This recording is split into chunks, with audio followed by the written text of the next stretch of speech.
Hello friends, welcome back to my YouTube channel Educraft academy. आज का हमारा topic हमने बीएड फर्स्ट ईयर की book contemporary India and education से लिया है। तो आज का हमारा टॉपिक है कलकत्ता विश्वविद्यालय का मूल्यांकन। चलिए स्टार्ट करते हैं हम अपने टॉपिक को। कलकत्ता विश्वविद्यालय आयोग का मूल्यांकन। कलकत्ता विश्वविद्यालय आयोग ने माध्यमिक शिक्षा और विश्वविद्यालयों के प्रशासनिक ढांचे में क्या है, आमूल-चूल परिवर्तन संबंधी कुछ सुझाव दिए हैं। आमूल-चूल का मतलब है कि थोड़े बहुत परिवर्तन संबंधी क्या है, सुझाव दिए हैं। तो किस संबंध में दिया है? एक तो माध्यमिक शिक्षा के संबंध में और एक विश्वविद्यालय के प्रशासनिक ढांचे के संबंध में। ठीक है, इसी के साथ उनके शैक्षिक स्तर के उन्नयन मतलब कि आगे बढ़ाने के लिए संबंध में भी अनेक सुझाव दिए हैं। उसके अधिकतर सुझाव बहुत अच्छे साबित हुए। उन्हें हम उनकी विशेषताएं अथवा गुण कहते हैं, क्योंकि कोई भी किसी भी चीज़ के गुण या दोष जरूर होते हैं, विशेषताएं भी होती हैं। तो यहाँ इस आयोग के गुण और दोष प्रस्तुत किए गए हैं। गुण और दोष बताने का मतलब उसका मूल्यांकन होता है, ये आपको ध्यान रखना है। अगर आप मूल्यांकन दे रहे हैं तो उसके गुण और दोष जरूर बताने हैं। तो पहले हम बात करते हैं इसके गुणों की कि क्या क्या गुण है इस आयोग के। कलकत्ता विश्वविद्यालय आयोग की संस्थितियों के मुख्य गुण निम्नवत हैं। आइए यहाँ पर देख लेते हैं कितने गुण बताए हैं, क्या क्या गुण है इसमें। प्रत्येक प्रांत में माध्यमिक शिक्षा बोर्ड का निर्माण। क्या बताया इसमें? प्रत्येक प्रांत में, ये आपको याद रखना है कि प्रत्येक प्रांत में माध्यमिक शिक्षा का निर्माण, शिक्षा बोर्ड का निर्माण। दूसरा है माध्यमिक स्तर पर अंग्रेजी व गणित को छोड़कर अन्य सभी विषयों का शिक्षण मातृभाषाओं के माध्यम से करना। ये भी क्या है, माध्यमिक शिक्षा किस स्तर पर देनी है? अंग्रेजी और गणित को छोड़कर। ये आपकी इंग्लिश में हो सकती है, लेकिन जो बाकी विषय हम पढ़ेंगे वो आपकी खुद की मातृभाषा में होंगे। तो ये भी काफ़ी अच्छा सुझाव दिया है, क्योंकि मातृभाषा में अगर कोई सब्जेक्ट हम पढ़ते हैं तो वो आसानी से हमें समझ में आ जाता है। तो ये भी इसका एक गुण है। तीसरा, विश्वविद्यालयों को सरकारी नियंत्रण से मुक्त कराकर उन्हें स्वायत्तता प्रदान करना। कि विश्वविद्यालय क्या है, सरकारी नियंत्रण में ना हो, उससे अलग हो, उनका प्राइवेट शिक्षण हो। ठीक है, ये बताया गया है। और चौथा, विश्वविद्यालयों में कोड और कार्यकारिणी परिषदों का निर्माण। ये आपको याद रखना है कि विश्वविद्यालयों में क्या बनाया गया है, कोड बनाया गया है और कार्यकारिणी परिषदों का निर्माण किया गया, और उनमें अध्यापकों का उचित प्रतिनिधित्व रखा गया है। ये भी काफ़ी अच्छा पॉइंट इन्होंने दिया है। नेक्स्ट इसका गुण बताते हैं। विश्वविद्यालयों में अध्ययन बोर्ड और विद्युत परिषदों का निर्माण करना। ये भी काफ़ी अच्छा पॉइंट है। और इसमें यहाँ पे 6 यहाँ पर आ गया। 6, विश्वविद्यालयों में विभागों की स्थापना करना। विश्वविद्यालयों में क्या है, अलग अलग विभागों की क्या है, स्थापना करना। नेक्स्ट है विश्वविद्यालय में व्यावसायिक पाठ्यक्रम। कौन कौन से विश्वविद्यालय स्तर पर पाठ्यक्रम रखे गए? एक तो कृषि है, विधि है, चिकित्सा है, इंजीनियरिंग है। विधि होती है आपकी कानून की उपाधि। ठीक है, इंजीनियरिंग और शिक्षक प्रशिक्षण आदि की व्यवस्था करना। तो विश्वविद्यालय एक उच्च स्तर होता है पढ़ाई का। उस उच्च स्तर में कौन कौन से आपके प्रशिक्षण की व्यवस्था की जाती है? एक तो कृषि की, विधि की, चिकित्सा की, इंजीनियरिंग की और शिक्षक प्रशिक्षण आदि की, जो आप डिग्री लेते हैं उनकी। नेक्स्ट है विश्वविद्यालय में शारीरिक शिक्षा विभागों की स्थापना, शारीरिक शिक्षा संचालकों की नियुक्ति करना। विश्वविद्यालय स्तर पे बोला गया है कि विश्वविद्यालय में क्या है, शारीरिक शिक्षा विभागों की क्या है, स्थापना करनी है और शारीरिक शिक्षा संचालकों की नियुक्ति भी करनी है कि जो उनको चला सके उस विभाग को। अब इसमें गुण तो काफ़ी अच्छे दिए हुए हैं, लेकिन साथ ही साथ कुछ दोष भी बताए गए इसमें। आइए बात करते हैं हम इन दोषों की, कौन कौन से दोष बताए गए हैं। इस आयोग की कुछ संस्थितियाँ ऐसी थी जो उस समय भले ही ठीक रही हो, परंतु आज की दृष्टि से पूर्ण रूपेण ठीक नहीं है। ऐसा होता है ना कि उस समय के लिए वो चीज़ें ठीक है, लेकिन आगे चल के जो है कुछ चेंजेस ऐसे होते हैं, कुछ बदलाव ऐसे आते हैं सृष्टि में कि वो ठीक नहीं रहते उस टाइम पे। जैसे कि पुराने लोग होते थे, पुराने लोगों का क्या विचार था, स्कूल में पढ़ाई के लिए लड़कियां नहीं जानी चाहिए, लेकिन आज का क्या विचार है कि लड़कियों को पढ़ाया जाना चाहिए। पहले क्या होता था कि निम्न जाति के लोग एक कुएं से पानी नहीं ले सकते थे, जिससे उच्च जाति के लोग पीते थे, लेकिन आज क्या है, सबके लिए सब चीज़ें बराबर हैं। तो इस तरह से क्या है, ये चेंजेस होते रहते हैं। तो बात करते हैं इसके दोषों की कि अब क्या दोष इसमें नज़र आने लगे हैं। माध्यमिक स्तर पर पदों, स्कूलों की स्थापना और ऐसी पूरी तरह से नहीं किया ही नहीं जा सकता। यदि किया गया होता तो संभव है मुसलमानों में स्त्रियों की संख्या क्या है, बढ़ जाती और वे वर्तमान समय की तुलना में अधिक जागरूक हो पाती। क्योंकि अगर माध्यमिक स्तर पे क्या है, स्कूलों की स्थापना अधिक से अधिक होती तो और मुस्लिम जो है अपनी जो लड़कियां होती हैं उनको पढ़ने के लिए भेजते, तो सबसे ज़्यादा जागरूक कौन होती वहाँ पर, लड़कियां ही होती, स्त्री ही होती। दूसरा, विश्वविद्यालय में पर्दानशी युवतियों की शिक्षा की व्यवस्था, यह केवल 2 या 3 विश्वविद्यालयों में ही की जा सकी। तो पहले क्या होते थे, इतनी ज़्यादा जो मॉमडन्स होते हैं तो वो इतने ज़्यादा स्कूलों में नहीं भेजते थे अपनी लड़कियों को। तो अब क्या है, अब तो भेजते हैं लेकिन उस समय नहीं भेजते थे। तो पर्दानशी युवतियों की शिक्षा की व्यवस्था की गई, लेकिन उस समय पे ज़्यादा पढ़ाई की व्यवस्था नहीं होती थी लड़कियों के लिए, तो इसलिए क्या है, बहुत ही कम लोग क्या है स्कूल में भेजते थे अपनी बच्चियों को पढ़ाने के लिए। तो ये केवल 2 से 3 विश्वविद्यालयों में ही की जा सकती थी।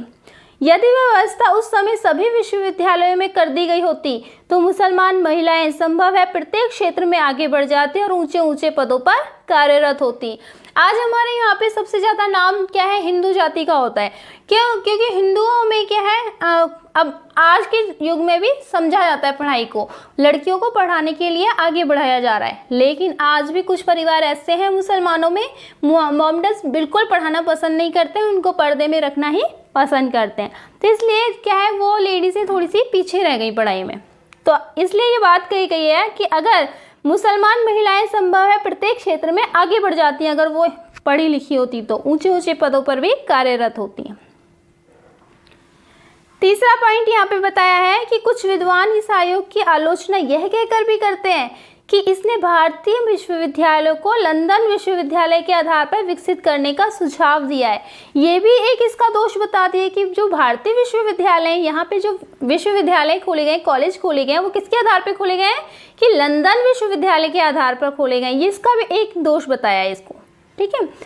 तो दोष आपको अच्छे से याद कर लेना है, दोष और गुण दोनों ही याद करने हैं, तभी आप इसका मूल्यांकन दे सकेंगे। कुछ विद्वान यह भी कहते हैं कि इस आयोग ने मुसलमानों की शिक्षा पर विशेष ध्यान देने का सुझाव देकर सांप्रदायिकता को बढ़ावा दिया। ये तो देखो गलत बात है, क्योंकि महिलाएं चाहे मुसलमान हो या हिंदू, पढ़ने का अधिकार सबका होता है। उस टाइम पे क्या है, मुसलमान अपने बच्चियों को पढ़ने के लिए नहीं भेज रहे थे, तो इसलिए उन्हें जागरूक करना जरूरी था।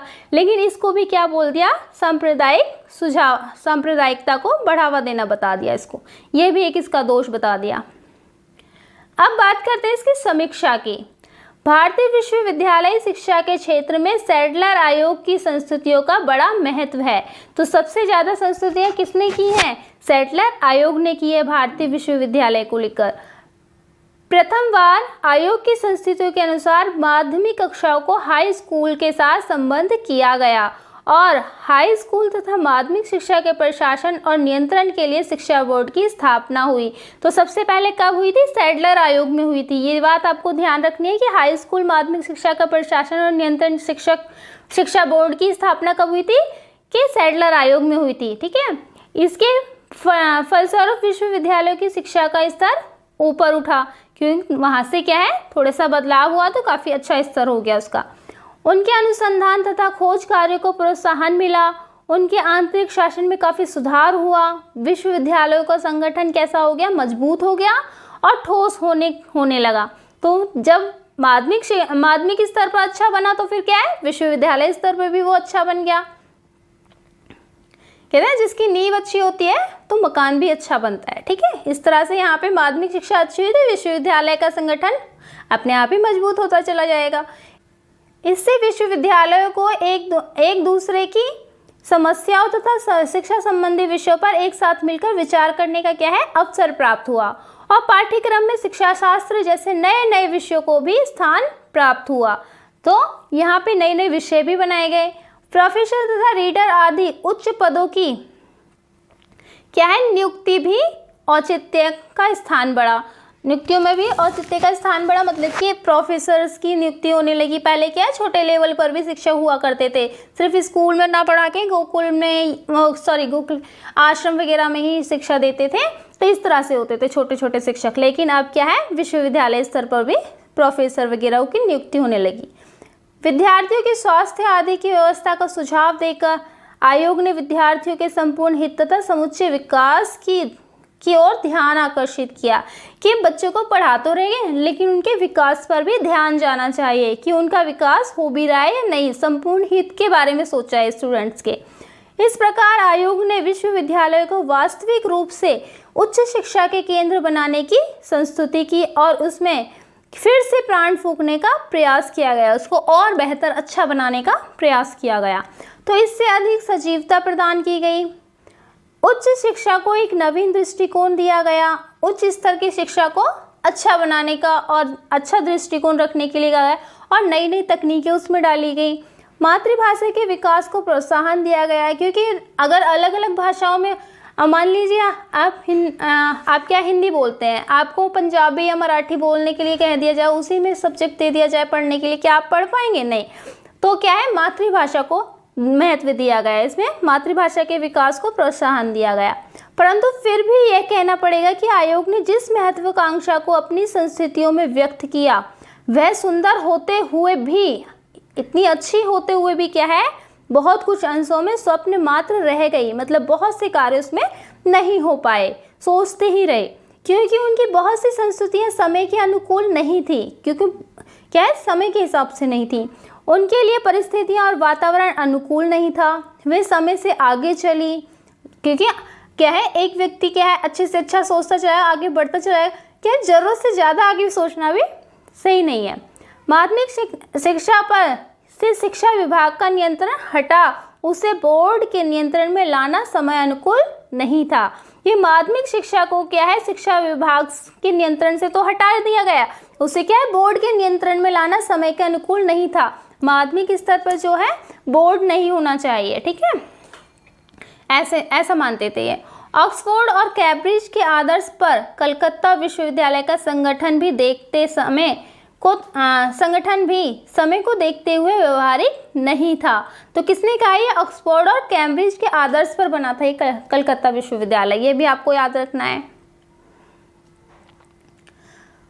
और माध्यमिक कॉलेजों की स्थापना भी परिस्थितियों के अनुसार नहीं थी। यहाँ पे भी सारे दोष ही बता रहे हैं कि यहाँ पे किस तरह से पॉइंट कुछ ऐसे हैं जो इनको बदलाव लाने के लिए ठीक नहीं थे। रिपोर्ट का स्वयं में बड़ा महत्व है कि रिपोर्ट जरूरी हुआ करती थी। इसके आधार पर ही भारत में मैसूर, पटना, बनारस, अलीगढ़, ढाका, लखनऊ और तथा हैदराबाद में स्थानीय विश्वविद्यालयों की स्थापना हुई तथा उच्च व माध्यमिक शिक्षा का पुनर्संगठन हुआ। ये नाम आपको सारे याद रखने हैं कि कहाँ कहाँ पर भारत में विश्वविद्यालयों की स्थापना हुई थी। माध्यमिक शिक्षा के प्रशासनिक ढांचे में परिवर्तन करने से उनके प्रशासन में क्या है, सुधार होने लगा और माध्यमिक स्तर की शिक्षा का माध्यम क्या बनाया गया, मातृभाषा को बनाया गया। मातृभाषा को बनाने से भारतीय बच्चों की एक बड़ी समस्या का हल हुआ व माध्यमिक शिक्षा का प्रसार हुआ कि जब मातृभाषा में होगी तो ज़्यादा से ज़्यादा लोग शिक्षित हो पाएंगे ना, अच्छे से अच्छी शिक्षा ले पाएंगे। फिर वो विश्वविद्यालयों को सरकारी नियंत्रण से मुक्त कर उन्हें स्वायत्तता प्रदान करने से विश्वविद्यालयों की कार्य प्रणाली में सुधार हुआ, क्योंकि अगर सरकारी नियंत्रण में रहती तो वो अपने हिसाब से नहीं चला सकते थे ना, उसको और बेहतर नहीं बना सकते थे। सरकारी काम तो आपको पता ही है कैसे होते हैं। विश्वविद्यालयों में अध्ययन बोर्ड और विद्वत परिषदों के निर्माण से विश्वविद्यालयों के क्रमों में परिवर्तन हुआ, उनमें विकास भी हुआ और साथ ही परीक्षा प्रणाली आदि में सुधार लाने के लिए प्रयत्न शुरू हुए। विश्वविद्यालय में विभाग की स्थापना से स्नातकोत्तर कक्षाएं खोलने और शोध की व्यवस्था करने में होड़ सी लग गई। क्या है, अनुसंधान होने लगे, प्रैक्टिकली इनको आगे बढ़ाया गया। ये दोनों कार्य तेजी से शुरू हुए। साथ ही विश्वविद्यालयों में व्यावसायिक पाठ्यक्रम जैसे विधि, चिकित्सा, इंजीनियरिंग आदि शुरू किए गए, जिससे कि वो कुछ रोजगार ले सकें। शारीरिक शिक्षा विभाग खोलने से खेलकूद की उत्तम व्यवस्था शुरू हुई। तो काफ़ी अच्छा इसमें बताया गया है कि अच्छे तरीके से इसको बढ़ाया था। निष्कर्ष रूप से कहा जा सकता है कि कुछ दोषों के बावजूद, इसमें थोड़े बहुत जो दोष थे उनके बावजूद भी कलकत्ता विश्वविद्यालय आयोग ने हमारे देश की विश्वविद्यालय शिक्षा पर सबसे अधिक प्रभाव डाला है।